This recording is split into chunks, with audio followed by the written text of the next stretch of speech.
Pregnancy में भूल के भी आप ये गलतियां ना करें, ना दोहराएं, जिससे आपकी प्रेगनेंसी में कोई कॉम्प्लिकेशन आ जाए, कोई दिक्कत। मैं खुद 4 मंथ प्रेग्नेंट हूँ, तो प्रेगनेंसी में डॉक्टर्स के यहाँ आना जाना है, डॉक्टर से सवाल जवाब भी।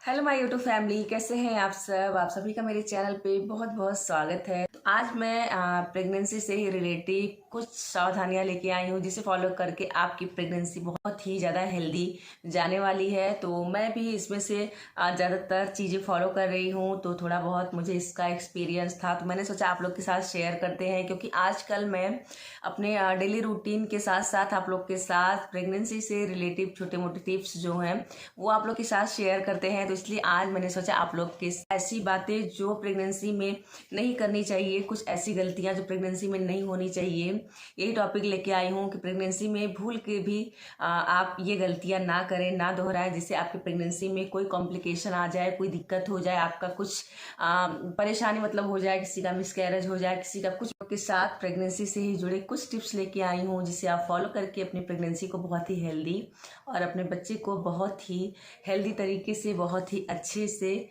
इस दुनिया में ला सकती हैं। तो चलिए शुरू करते हैं आज का वीडियो। तो प्लीज़ अगर आप लोग मेरे वीडियो पे नए हैं तो सब्सक्राइब करें और लाइक करना तो बिल्कुल मत भूलिए। आप लोग लाइक करना भूल जाते हैं। प्रेगनेंसी में भूल के भी ये गलतियां ना करें। तो देखिए, ज़्यादातर सबसे बड़ी तो गलती ये होती है कि जैसे ही आप प्रेग्नेंट हों, आप कुछ भी बाहर का दवाई, कोई भी मेडिसिन वगैरह आप खुद से ना लें बिना डॉक्टर की राय का। जैसे होता है कि प्रेगनेंसी के शुरू के 1-2 महीने में डॉक्टर को नहीं दिखाई रहती है, सर दर्द होता है, खा लेती हैं दवाइयाँ, खांसी हुआ, सर्दी जुकाम हुआ, कुछ भी हुआ, सिरप पी लेती हैं बिना डॉक्टर की सलाह का। उससे भी बिना डॉक्टर की सलाह से अगर आप कुछ दवाइयाँ ले रही हैं तो उससे आपका शुरू में मिसकैरेज होने का बहुत ज़्यादा खतरा रहता है। तो इसलिए आप प्रेग्नेंट होते ही कुछ बातों का बहुत ही ज़्यादा ध्यान रखते हुए डिसीजन लिया करिए कि ये मुझे करना, ये नहीं करना। तो सबसे पहला नंबर यही है कि प्रेगनेंसी में खुद से कोई दवाई नहीं लेनी चाहिए बिना डॉक्टर की राय का।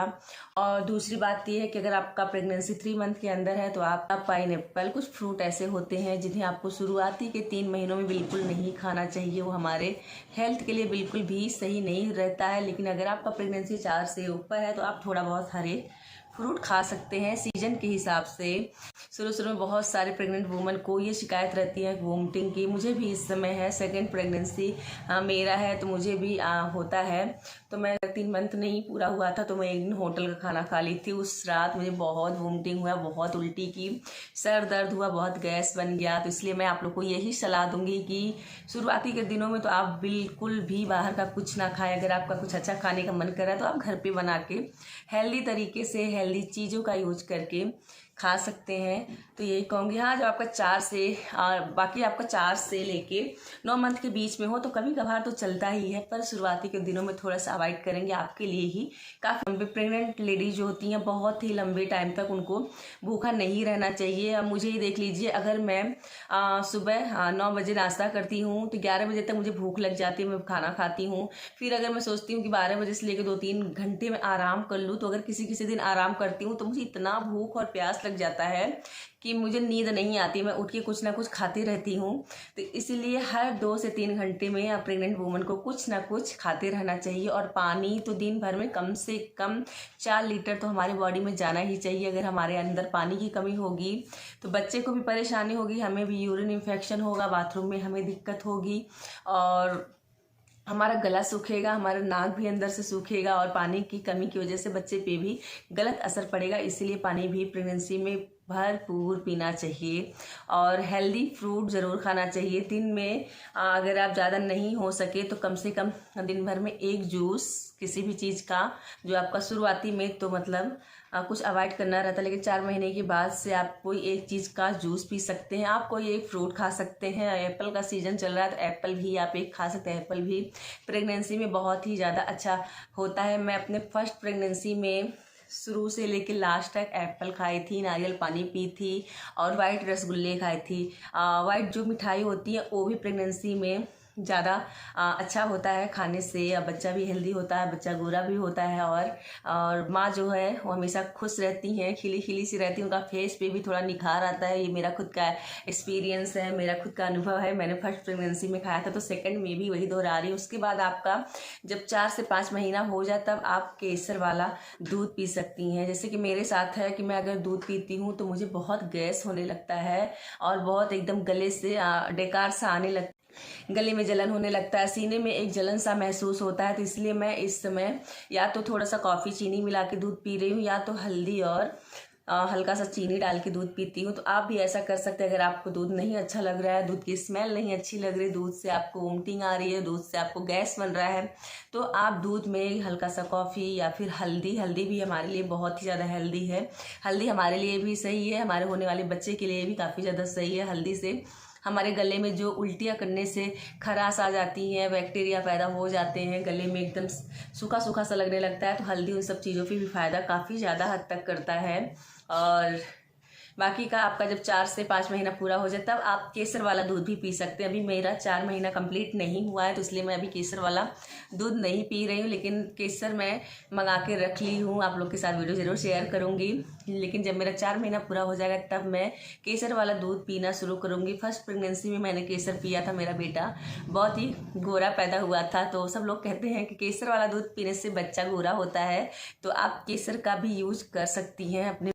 और अगर आपकी प्रेगनेंसी 3 मंथ के अंदर है तो आप अगर हो सके तो कम से कम सीढ़ियाँ चढ़े। लेकिन अगर आपकी प्रेगनेंसी 3 से ऊपर हो गया, आपको कोई दिक्कत नहीं, डॉक्टर ने आपका प्रेगनेंसी में कुछ भी दिक्कत नहीं बताया, तो आप सीढ़ियाँ जो है बहुत ही आराम आराम से चढ़ें। क्योंकि प्रेगनेंसी में कभी कभी प्रेग्नेंट लेडीज़ को सीढ़ियाँ बहुत नुकसान कर देती हैं, उनका ध्यान नहीं पड़ता, पैर फिसल जाता, थोड़ा सा गिरने से भी उनका मिसकैरेज हो जाता है। या फिर अगर उनका 7 से 8 महीने की प्रेगनेंसी है तो गिरने से उनका पानी का जो थैली होता है वो फट जाता है, तो उनका जो बेबी है से पहले ही डॉक्टर को सर्जरी करके, मतलब डॉक्टर को ऑपरेशन करके निकालना पड़ता, तो सीढ़ियों से भी बहुत ज़्यादा परेशानी हो जाती है। इसलिए अगर आप सीढ़ियों का यूज कर रही हैं तो बहुत ही ज़्यादा सावधानी से सीढ़ियों का यूज करें। और प्रेगनेंसी में ना बहुत ज़्यादा ठंडा कोई चीज़ खाना चाहिए और ना ही बहुत गरम, तो इसलिए खाना जो है ना ठंडा रहे ना गरम, नॉर्मल रहे तो ही ज़्यादा सही है। खाना ठंडा गरम से हमारे साथ साथ हमारे होने वाले बेबी को भी काफ़ी ज़्यादा नुकसान करता है।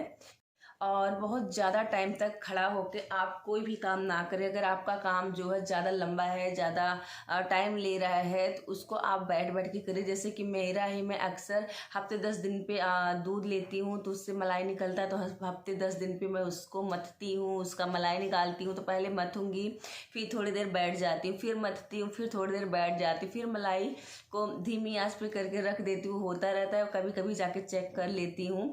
मैं खुद ज़्यादा टाइम तक खड़ी नहीं रह पाती, मैं दूसरों का क्या कहूँ। तो इसलिए अगर कोई ज़्यादा लंबा काम, अगर आप कोई ज़्यादा लंबा काम कर रहे हैं तो उसमें थोड़ा सा ब्रेक दे दे के अपना काम जो है वो पूरा करें। और आप यही कोशिश करें कि आप घर का काम कम से कम करें। लेकिन अगर आपको काम करना पड़ता है मेरी तरह, मैं वही बहुत ही ज़्यादा काम करती हूँ, तो जो हैवी कपड़े चादर वगैरह रहते हैं मैं वॉशिंग मशीन में ही डालूंगी, उसी में धुलूंगी, उसी में खंगालूँ, उसी में ड्रायर कर देती हूँ। तो मुझे उसमें ज़्यादा मेहनत लगाने की ज़रूरत नहीं पड़ती, मुझे ज़्यादा वजन उठाने की ज़रूरत नहीं पड़ती है। पोंछा भी मैं हफ्ते में एक बार ही स्टैंड वाला पोंछा खड़ा होके ही मारती हूँ, बहुत मेहनत झुक के नहीं करती हूँ। और वजन की कोई चीज़ें होती है, 10-20 लीटर पानी अगर रूम से बालकनी तक लाना होता है तो मैं अपने हस्बैंड से कहती हूँ कि आप ले चलिए। इसीलिए मैं आप लोग को भी यही सलाह दूंगी कि आप लोग भी अपनी पूरी 9 महीने की प्रेगनेंसी में कोई हैवी काम ना करें, कोई भारी सामान ना उठाएं। ये नहीं है कि सिर्फ 3 महीने की प्रेगनेंसी में आप मतलब मुझसे बचे रहें, ऐसा नहीं है। अगर हो सके तो पूरे के पूरे 9 महीने की प्रेगनेंसी में आप कुछ भी भारी सामान उठाने से बचें।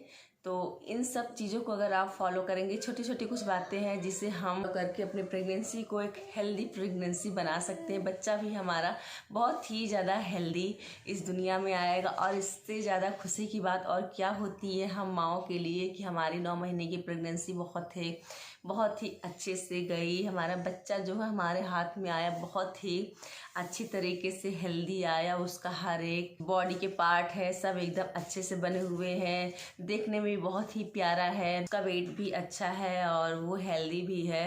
तो हर एक माँ का यही रहता है सपना कि उसका जो बेबी है दुनिया में आए और एक हेल्दी प्रेगनेंसी के साथ उनके हाथ उनका बच्चा आए। हेल्दी प्रेगनेंसी उनका पूरा 9 महीने का रहे। तो अगर आप चाहती हैं आपका प्रेगनेंसी ऐसे ही और 9 महीने बहुत ही अच्छे से बीते, तो ये कुछ टिप्स हैं जिसे आप फॉलो करके अपने प्रेगनेंसी को अच्छा बना सकते हैं। तो आज का मेरा ये वीडियो अगर आप लोग को पसंद आया हो तो ज़रूर लाइक करें, कमेंट भी करें, और आप लोग को और भी कुछ किसी टॉपिक पे वीडियो चाहिए तो आप लोग मुझे कमेंट कर सकती हैं। मैं आप लोग के साथ और भी प्रेगनेंसी से रिलेटेड वीडियो शेयर करूँगी, क्योंकि मैं खुद 4 मंथ प्रेग्नेंट हूँ। तो प्रेगनेंसी में डॉक्टर्स के यहाँ आना जाना है, डॉक्टर से सवाल जवाब भी होता है। कभी कभी कोई प्रॉब्लम हुआ तो फ़ोन से भी हम लोग डॉक्टर से अपना प्रॉब्लम कह के उनका हल होता है वो निकलवा लेते हैं। तो आई होप आप लोग को ये वीडियो पसंद आया होगा। तो आज का वीडियो बस इतना ही। मिलते हैं आप लोग से फिर एक और वीडियो के साथ। तब तक के लिए बाय बाय, टेक केयर, अपना ख्याल रखिएगा। और सभी प्रेग्नेंट लेडीज़ को मेरी तरफ से कॉन्ग्रेचुलेसन, और आपका प्रेगनेंसी पूरा 9 महीने तक अच्छे से जाए, यही हम भगवान से प्रार्थना करते हैं।